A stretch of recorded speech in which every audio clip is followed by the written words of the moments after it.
Welcome back to my YouTube channel. My name is Noah, and I wanted to welcome all of you to another installment of Monologue Monday here on my YouTube channel. Monologue Monday. If you happen to be a returning viewer, I want to thank you so much for tuning back in. I know I say this a lot, but I really do enjoy kind of these open concept monologues that I'm able to post once a week, and I'm really happy if you do enjoy the videos. And of course, I hope you can take something away from this episode as well. With that being said, let's get right into this episode of Monologue Monday. So in this episode of Monologue Monday, as the title suggests, I am going to share a few of my thoughts as to why we, collectively, myself, you, the viewer, need to be more selective, more particular with the way that we spend our money. And this is all encompassing, right? So when I say spend money, I mean on, where you choose to live for rent, your mortgage, what kind of mortgage you're taking out, what kind of discretionary expenses you have, what kind of entertainment expenses, where you're getting your food, what type of food you're getting, basically everything. And the first point that I want to make with this is that if you do happen to be kind of an easy consumer, right? So if you are someone who can see an ad for something just once and, instantly want to buy it without seeing any kind of other reviews, with any kind of comparisons to other products, or anything like that, obviously companies love that, right? Companies love you. But if you are in that boat, I think generally what tends to happen is that over time, we just tend to accumulate a lot of goods that we probably don't really need in the long run. And I think we can see this, right, throughout the country, because storage units, right, as simple as they are relatively profitable, considering, what they're actually providing, which is just a box, right? And what's happening is that people over time just accumulate a lot of stuff that they just stop using, but don't necessarily maybe want to get rid of, or they don't have the time to get rid of it, whatever it may be. And now they have to, fork over a payment to just have it stored somewhere, right? So it's not even the house that they're living in, apartment that they're living in, whatever it may be, doesn't have enough storage for their stuff. So now they have to pay to just house whatever it is. Obviously, there are exceptions that make a little bit more sense for this, right? If you maybe have an extra vehicle, right, a collector's vehicle, which is very common. If you have a boat, or antiques, maybe. I'm not a big fan of antiques, if I'm being quite honest. Put them in a museum and call it good. But a lot of times in storage units, it's just boxes of stuff, right? Boxes of stuff, extra stuff in this case, that was purchased quite some time ago and is just sitting there, right? It's not being used. It's just collecting dust. And to me, this means that, if this individual maybe would have been a little bit more picky with, what they decided to buy, the money that they would have spent on these goods could have gone elsewhere, right? So it could have gone into a savings account, and more importantly, it could have gone into an investment account, right? A retirement account, where that money would have compounded over time. So you take a storage unit full of stuff, that was maybe $10,000 total, would have been worth quite a bit more if it would have been used to put into a retirement account, for example. So that's the first detail that I wanted to, or the first point rather, that I wanted to state, is that we just tend to accumulate stuff that we really don't need, right? That we use maybe once and we'll never look at again. And one thing that I've noticed working with males and females on finances, and just talking about spending habits in life and so on, is that despite the fact that the spending habits might be relatively similar, the products between males and females are different, right? So for example, females, I see personally a lot of kind of accessory type products, right? So jewelry, hats, handbags, shoes, clothes, bracelets, this kind of stuff, right? That they wear on their body. And if you're not a picky consumer, right? If you're just buying clothes left and right, eventually what's going to happen is you're going to have a whole closet full of clothes. No one else is going to be able to even walk in this closet, and you're only going to wear some of them, right? I think a lot of girls, maybe I'm wrong here, but by the time they're 25, 30, probably have enough clothes to last a lifetime, realistically, as long as they're not rolling around in the mud. As far as quantity goes, they probably have enough. For guys, it's a little bit different. I tend to see more equipment, utilitarian-based purchases that are just maybe unnecessary, right? So I think we all know of someone who just has, belay equipment with an electronic strap or something like that, right? And you ask them why on earth they have this, how often do they climb, and they'll maybe say they haven't done it in 3 years, right? So this at the time expensive equipment just got used once, and now it just collects dust. And this is basically the same point that I'm trying to make, where if this person would have been maybe a little bit more picky with that purchase, that money could have been used elsewhere. So that is my first point as to why I think we should be a little bit more picky with our expenses. The second point is a little bit, it's kind of a different approach, but generally speaking, it kind of walks along the lines of ensuring that companies that are actually putting out these products and services are, providing the best products and services. And this goes to it's the same point, right, as my first point, where if you're an easy customer, right, if you,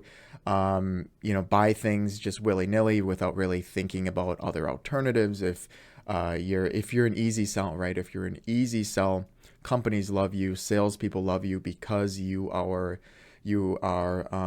filling their pockets, right? You're supporting their lifestyle. So it's good, there's an argument that it might be good for both people. But if you tend to contribute to products that are of lower quality, right? So simply put, if you're buying shit products, you are essentially rewarding companies for bad behavior. And humans operate pretty much the same way, right? Think of your family, friends, kids in this example. So if you've got a kid that is behaving badly at school and you reward them for that, relative to other well-behaved kids, they're not going to improve, right? They're going to continue to be a little shit kid. Same thing with family and friends, right? If you've got a unsupportive group of family members, friends that are always down on you, that aren't trying to help you, that are not trying to bring out the best in you, and if you reward that, they're not going to change, right? They're not going to all of a sudden start being supportive and start being loving or whatever it may be. And the same goes for companies, except for companies, they'll use metrics, right? So in this case, it's going to be sales. So an example, if a company, company A here in the United States launches a product, whatever it is, and the engineers behind it know it's not that good of a product, but if the sales of this product are good, they're going to take it as, well, it must be a good product because there's a lot of sales, right? So they're going to, you're essentially, these individuals that are an easy sell are rewarding a company for making a shit product. I'm not going to go into my list of products that I don't even think should be on the market. I think the list is just far too long, if I'm being quite honest. But what this is doing, in my personal opinion, is that it's holding back society as a whole from creating the best possible products for the majority of individuals. And I think this is well founded because, like I said, if you're purchasing a bad product, right, the company is going to realize that they don't need to do any more than that to get the sale, right? So they'll basically give up, right, or maybe slow down their progression because they know that the old bad shitty product is going to get purchased anyways. Whereas if you are a hard sell, right, which is what I'm really promoting in this video, if you're a picky buyer, if you are really articulate with what the best deals are out on the market, what this creates is it expedites this competition between companies. So what's going to happen in the long term is that the best products are going to be produced rather than the worst ones. So right now, as a good example, we see a huge fluctuations in products, right? Think of vacuum cleaners, for example. There's dozens of vacuum cleaners from dozens of companies, right? But if you actually look at the performance of all of them and you compare it on a metric consistent with all of the vacuums, there's very clear winners here, right? There's very clear vacuums that are better than others. If you tend to be an easy sell, this is kind of the result that we get. We get some that are good, a lot that are bad, maybe some that are in the middle. But if more of us would be a hard sell, if more of us would really be picky with what we're willing to fork over, hard-earned cash on, what we would have is maybe we would have 5 brands with vacuums that are so, extremely consistent, extremely good, and they're just neck and neck. That is kind of those are the products that we want as consumers, and evidently these are what's going to propel us forward, as a society as well. We want to ensure that, we have a good product, and because we had a good product, our future generations will have an even better product, and this cycle will continue on as well. So the third and final reason as to why I think we collectively need to be more of a hard sell for companies, right? To not just bite at bait whenever it's in front of us, is because, simply put, we're not as rich as we think. We do not have that much money if you're looking at the average individual. And I know, this is sometimes hard to hear because we judge individuals on how much they're making, their value, their worth, their character in some cases, right? Which is obviously, it's obviously wrong, but it's out there. There's no denying that.